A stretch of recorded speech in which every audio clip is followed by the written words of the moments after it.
सगळ्यांचं या ठिकाणी मनापासून स्वागत करतो। मला वाटतंय राज्याच्या मंत्रिमंडळामध्ये समावेश झाल्यानंतर पहिल्यांदाच मी आपल्या सगळ्यांशी या ठिकाणी बोलतो। सविस्तर आज संध्याकाळी तुम्हाला सगळ्यांना निमंत्रण आहे आणि आज कोल्हापूरला आपण सगळ्यांनी यावं हे निमंत्रण पहिल्यांदा आपल्याला देतो। त्यासोबत मी आज बोलवायचं कारण एवढं आहे की गेल्या अनेक दिवसापासून औंध 16 आणि आता 21 गावांचा पाण्याचा प्रश्न पेंडिंग होता। त्या पाण्यासंदर्भात अनेक वेळा आंदोलनं झाली, अनेक नेत्यांनी आश्वासनं दिली आणि काही लोकांनी वेगळी प्रेम दाखवून, खोटं प्रेम दाखवून या योजनेचा श्रेय लाटण्याचा प्रयत्न केला। 2013-14 साली या योजनेसंदर्भात काही उपोषण झालं होतं आणि ते उपोषण झाल्यानंतर तत्कालीन मुख्यमंत्री आणि तत्कालीन राज्यपाल यांच्यासोबत आपण बैठक केली होती आणि खास करून राज्यपाल महोदयांनी शिष्टमंडळाने आम्हाला सगळ्यांना वेळ दिला होता आणि असं पत्रही आम्हाला दिलं होतं। त्यावेळी या उपोषणकर्त्यांसोबत चर्चा करावी आणि हे उपोषण सोडवून त्यांना राज्यपालांसोबत बैठक करावी हा आमचा संकल्प होता।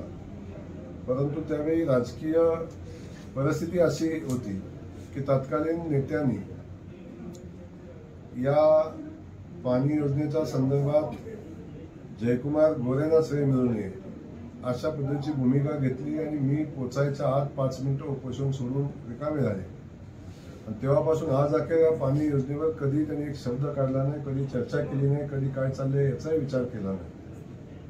परंतु सातत्याने औंध 16 आणि आताच्या 21 गावांना पाणी मिळालं पाहिजे ही भूमिका मी मांडत होतो आणि त्या भूमिकेसाठी आपण प्रचंड प्रयत्न केले, मेहनतही केली।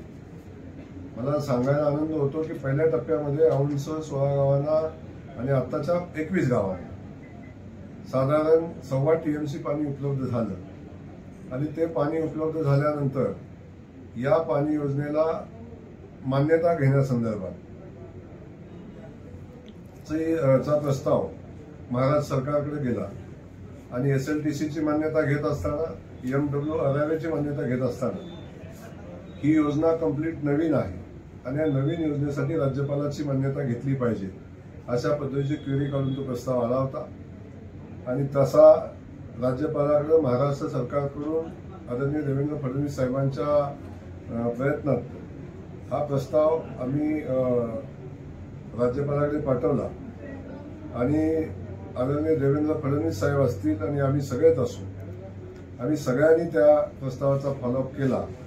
त्यावेळी आदरणीय देवेंद्रजी उपमुख्यमंत्री म्हणून काम करत होते आणि जलसंपदा खात्याचे मंत्री होते। आता मुख्यमंत्री झाल्यानंतर सरकार स्थापनेच्या वेळी सुद्धा आम्ही राज्यपालांच्या भेटीच्या वेळी राज्यपालांना त्या प्रस्तावाची आठवण करून दिली होती आणि मागच्या 4-5 दिवसापूर्वी राज्यपालांच्याकडून संबंधित औंध 21 गावांच्या पाणी योजनेला मान्यता मिळालेली आहे आणि आता नव्यानं ही योजना आता महाराष्ट्र सरकारच्या मान्यतेसाठी आलेली आहे। या योजनेतला सगळ्यात अवघड आणि सगळ्यात महत्वाचा जो टप्पा होता तो राज्यपालांच्या मान्यतेचा, त्या महत्वाच्या टप्प्यामध्ये आम्हाला यश आलंय आणि औंध 21 गावांच्या पाणी योजनेला आता राज्यपालांनी मान्यता दिलेली आहे आणि ही मान्यता मिळाल्यानंतर आता या गावाचा स्वतंत्र योजना आम्ही शासनाकडे सर्वे होऊन सगळ्या बाकीच्या तयारी आमची झालेली आहे आणि येणाऱ्या काही कालखंडामध्ये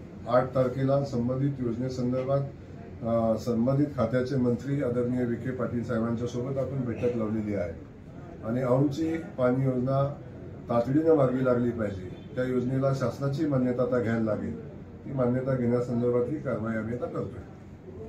आपण भाऊ त्या औंधमध्ये त्यावेळी आपण एक खुलं आव्हान त्या पाणी समितीच्या वतीनं करण्यात आलं होतं की उघडपणे ज्यांना जे व्यासपीठ होतं तिथं औंधमध्ये की जसे चाय पे चर्चा जसे पाणी पे चर्चा पण एक कार्यक्रम तुम्ही आयोजित केला होता म्हणजे त्या उपोषणकर्त्यांनी, त्या बाबतीत काय म्हणतो? उपोषण करताना नाही की जो कार्यक्रम पाणी पे चर्चा हा कार्यक्रम पाणी संघर्ष समितीने आयोजित केलेला होता आणि या पाणी संघर्ष समितीनं मला निमंत्रण दिलं की भाऊ लोकांच्या मनामध्ये खूप संभ्रम आहेत, लोकांच्या मनामध्ये काही प्रश्न आहेत आणि त्या संदर्भात वेगवेगळ्या चर्चा होत आहेत, लोकांच्या मध्ये गैरसमज होत आहेत.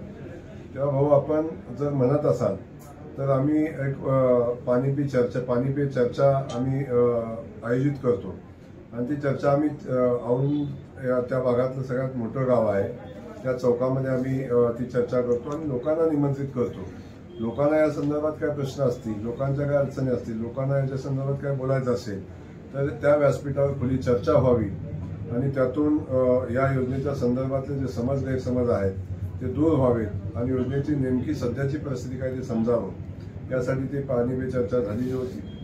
पाणी पे चर्चामध्ये जो प्रश्न लोकांनी विचारला त्या प्रश्नाला आम्ही उत्तर दिलं होतं आणि जे उत्तर दिलं त्याप्रमाणे या योजनेचं काम आता पुढे चालू आहे आणि त्या टप्प्यावर ते पाणी योजनेचं काम पुढे जाईल.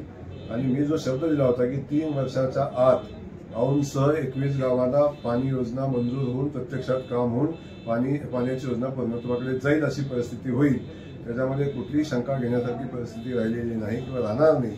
त्या दृष्टीने आम्ही प्रयत्न करू. सुदैवानं राज्याचे मुख्यमंत्री म्हणून आमचे नेते सन्माननीय देवेंद्र फडणवीस साहेब काम करतायत आणि त्या खात्याचे मंत्री म्हणून आदरणीय विखे पाटील साहेब काम करतायत आणि राज्याचा ग्रामीण विकास मंत्री म्हणून या मतदारसंघाचं मी प्रतिनिधित्व करतोय. त्यामुळं आता कुठलाही प्रश्न राहणार नाही. औंधची योजना 100% आता आम्ही पुढे घेऊन जाऊ आणि दिलेल्या मुदतीमध्ये पूर्ण करू.